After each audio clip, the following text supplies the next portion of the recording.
Hi and welcome to another Watch Geek video. Today we're taking a closer look at the newest mid-size Spinnaker Croft I unboxed recently.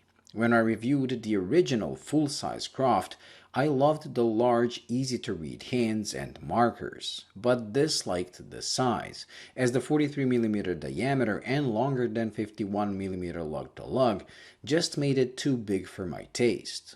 With this smaller variant, Spinnaker hit the home run for us small-wristed guys, as the 40mm diameter and 47mm lug-to-lug make it wear and look like a dream on my 6.7-inch wrist.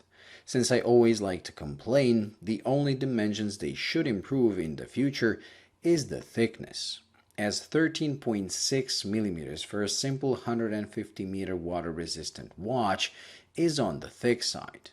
In their defense, it is only thick on paper, as the sloping bezel and protruding crystal make it look and wear thinner, but I can't help trying to imagine it with a few millimeters less. It would make it almost slim looking and probably perfectly proportioned. What they didn't change are those lovely bold hands and markers. In fact, on this smaller model, they're even better proportioned. And with the lack of a small second subdial, the whole watch is much more balanced and symmetrical. They included a Cyclops that I'm not usually a fan of, but on this, again thanks to the way the crystal sticks out, it kinda looks cool, although the date does get somewhat distorted, as the Cyclops should be bigger for this size of the date cutout, but then it might look too big for the watch as a whole. Either way, I prefer it like this. The dial is the standard grainy sandpaper finish we find on most Spinnaker watches, and in my opinion, the part that disappoints the most. It's not bad, but it is simply becoming boring and uninteresting, as it has been used so many times. When they combine it with the gradient color effect, it makes sense, but on something like this, where the transition is almost unnoticeable, I wish they tried something else, maybe even go for a glossy or sunburst effect. Like this, it looks very plasticky in this color and makes it look out of place and cheap compared to the rest of the watch. Another thing I wish they changed is the finish of the hands and markers. They almost always use this brushed finish, which is okay in all regards, but in my opinion the finish is too coarse. It does help in catching light, but it could use some smoothness. Other than these things I mentioned, the rest of the watch is pretty spectacular. The case, as I said, is perfectly sized and with a combination of brushed and polished finish, very handsome. The level of finishing on the case is a step above the one on the hands and markers. They have also moved away from offering their watches on leather straps alone, and are using bracelets on most of their models, adding value, comfort, and usability, especially in water. With solid links, and a milled out clasp with a simple diver extension, it is a perfect pairing for the watch. The only way to improve it in future models would be to add a ratcheting extension like Rolex's Glide Lock, but considering the price of this, I can't complain.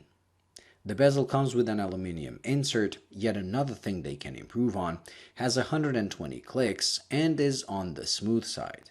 Sadly, the very thing that makes it so beautiful, the slope, is making it harder to operate as it places the teeth very close to the case.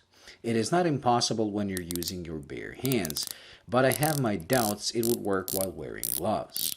Other than that, the clicks are nice, solid, and quite precise.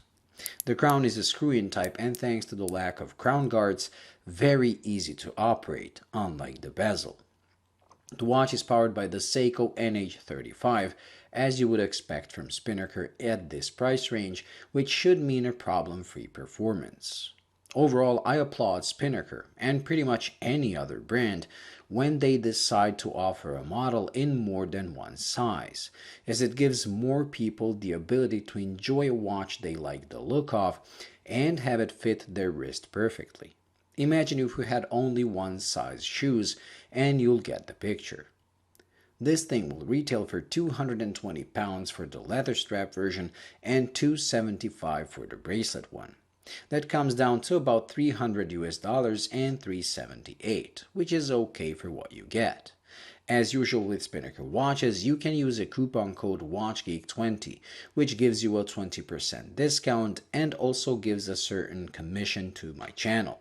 It also drops the price to $240 for the leather one and $300 for the bracelet. If it was me, I would always go for the bracelet version, especially if you plan on getting this wet. Anyways, thank you for watching. I hope you enjoyed and found it useful. If you did, please like and subscribe, and until the next video, bye.